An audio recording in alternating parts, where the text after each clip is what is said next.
Hi New York. So making another video number 26, and today I'm making this video from my home because I wanted to do a different video. I wanted to talk about the book I recently read. Um, it's nutrition, diet, health book, and the reason why I wanted to do a video and review it in a little bit more details than usual I do book reviews, because there was a lot of information that even I didn't know, even though like I read almost every book that comes out on nutrition and diet, and it made me actually believe in and I don't know, get more excited about science and nutrition and genetics, because in this book the author talks about genetics and genes and applies it to nutrition, applies it to the reasons why certain foods makes someone fat and sick, and on the other hand someone can eat the same exact food but that's gonna have no effect whatsoever on health or body weight. So the book was amazing. I have it on my Kindle, and I'm gonna take probably 2-3 weeks on doing the whole review of it. So today is chapter number 1, and it's part 1 with a lot of chapters, and I'm gonna go over a few points that are really, I think, really important for a lot of you.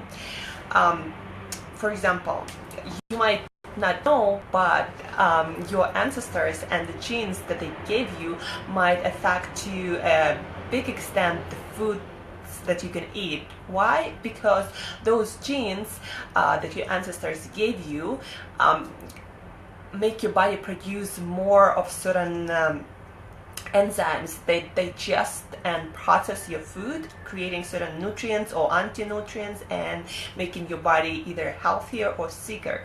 So depending on where your ancestors were from and what genes they gave you, that's going to define how you process the food that you eat. And you know, as I said, two different people can eat the same exact food. One person can be totally healthy and have like no issues whatsoever. The other person can get sick and get fat and age faster. So you better know what kind of person you are. For example, you know that a lot of people cannot, I mean, at least as far as I know, a lot of people cannot tolerate a lot of carbs in their diet, especially like processed carbs, sugars, grains, and any product that's made with them. Did you ever wonder why? Well, a lot of times it's because you have these genes. I have my notes here. It's called ME1, and that gene defines how much enzyme that's called amylase you have, that's in charge of processing carbohydrates. So if you have a lot of if you have that gene and your body produces a lot of enzyme to digest and process carbohydrates, you can eat a lot of them, and you're not gonna really have issues. But I mean, sugar is sugar, you know, it's bad in big quantities for anyone. But for example, eating grains or a lot of fruits might be really good for someone, might really work for them, whereas like for some people who don't have a lot of that enzyme, who doesn't have that gene, they just genetically and physically are not able to process a lot of carbohydrates, no matter what quality.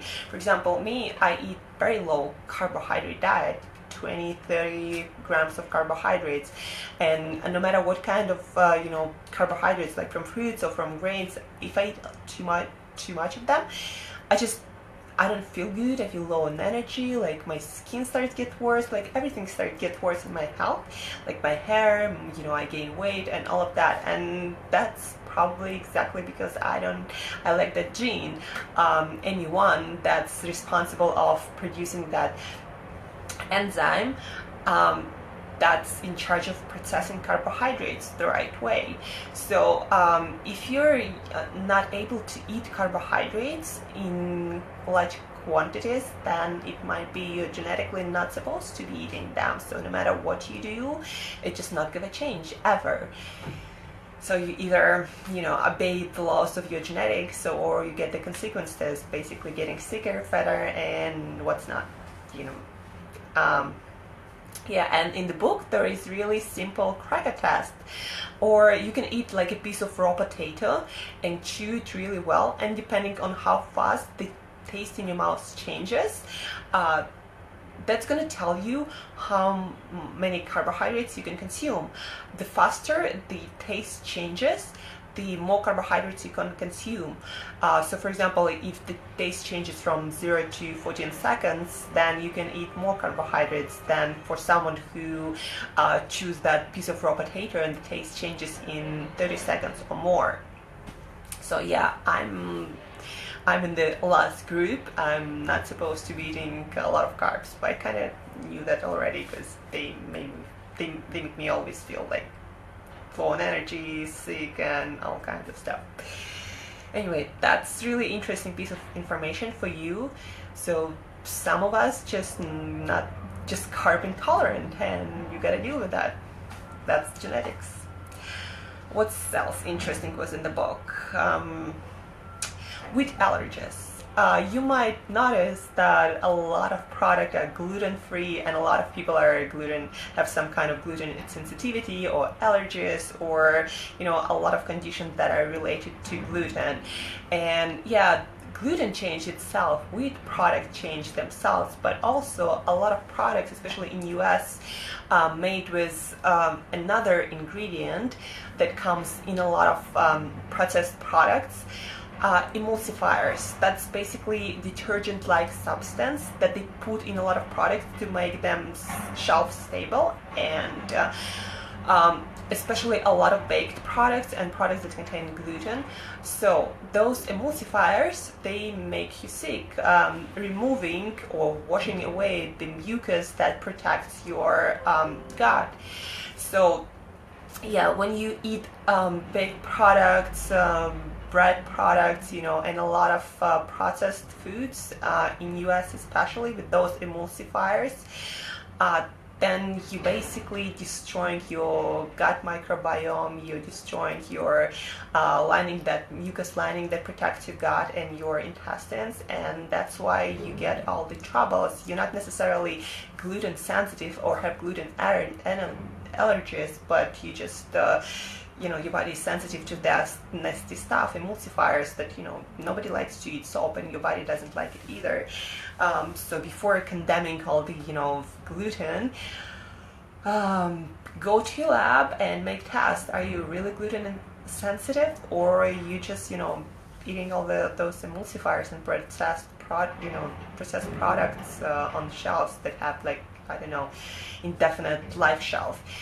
That's why also, for example, if you go to another country and you eat bread there, like really good quality homemade bread, you might not have any issues with gluten whatsoever. It's not only because of gluten, it's also because of those emulsifiers that they put in processed products to make them last longer.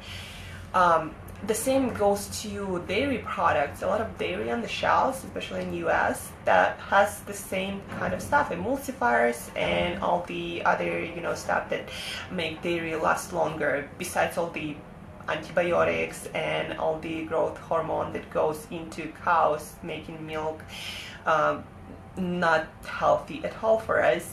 All those emulsifiers, they put a lot of them, especially in fat-free products. So they make you sick, also like destroying your gut microbiome, destroying mucus lining of your stomach and your intestines. So as I said, with a lot of dairy products, might be the same thing. It's not that you're lactose intolerant, the sugar in milk that a lot of adults are not able to process, but it's because of those emulsifiers and other ingredients in milk that are not supposed to be in milk in the first place. But even besides that, only 1/3, according to statistics and what you find online, 1/3 of all adults in the world are actually able to process milk sugar, lactose.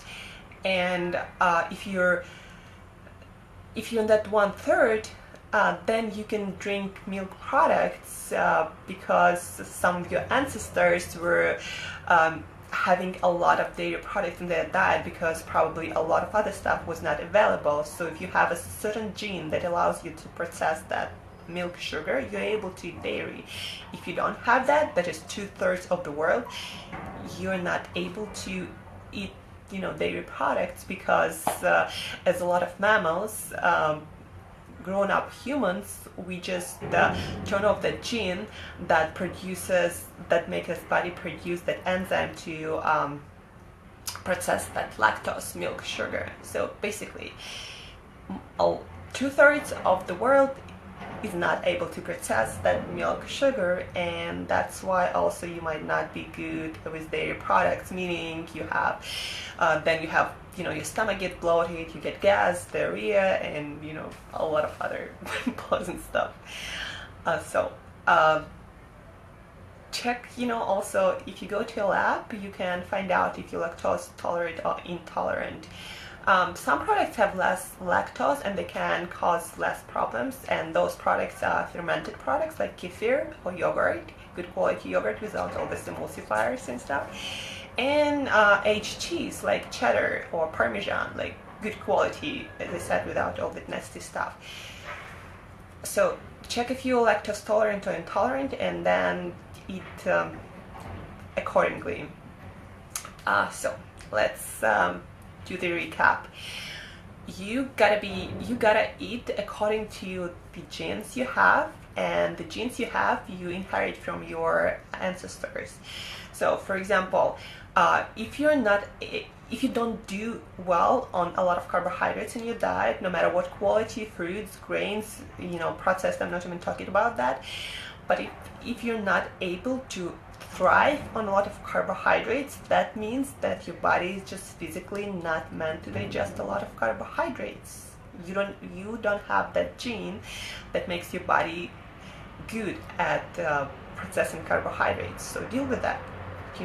Try to low carb in your diet and see if you feel better, if you lose weight easier. As I said, I eat 20-30 grams of carbohydrates because of that, because my body is just not designed to eat a lot of carbs in my diet. Wheat products, do tests, check if you're really gluten intolerant or sensitive or have wheat allergies, and check on your products that you eat, bread, pastries, any kind of baked product. Do they have emulsifiers? You might be good with gluten, but your body doesn't like to eat soap, so don't eat soap. Emulsifiers. Check the ingredients on the products. Yeah, and do test and check if you're really gluten or wheat intolerant or sensitive, or have any kind of allergies. And then milk products. Again, check if you're lactose tolerant or intolerant. If your body is able to process lactose and eat, consume dairy products, and then look at the ingredients when you buy your milk, when you buy your yogurt, when you buy your cheese, if there is soap, emulsifiers, and in the book there is a whole list of names that emulsifiers can have. So if first of all, choose good dairy, and then second of all, check if you're 2/3 of the world and you're lactose intolerant, then milk is not for you. So no matter how bad it is and how much you like your dairy, you might be not good for it. You might not be designed to eat it. And the whole point is, if you want to feel better, you gotta check those things with your body, what you're supposed to eat, what you're designed to eat, and then change accordingly. If you want to have health, if you want to have vitality, if you want to look young, if you want to, feel fit and full of energy, you gotta know those things, or you'll work with consequences. Everyone has a choice. It's your right to choose whatever you want, but just know your body, know what you're supposed to eat or not, and act accordingly.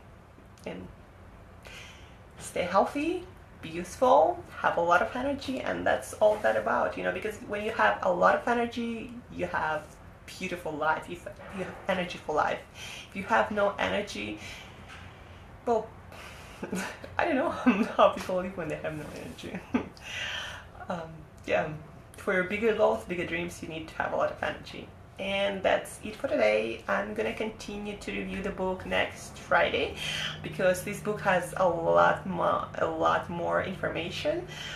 really fascinating about our genes and how they affect the workings of our body and the effects of our diet on our health, vitality, fat loss or fat gain or muscle gain, you know, all that. Genes are a powerful thing and our ancestors. So yeah, have a beautiful day. I worked out today. Did you? I hope you did. If you didn't, go at night, go during the day, whenever, and have a beautiful day. Love you all. Let me know what you think. I know I was talking too much, but it's my first book review video, so bear with me. I'll get better. Love you all. Have a beautiful day.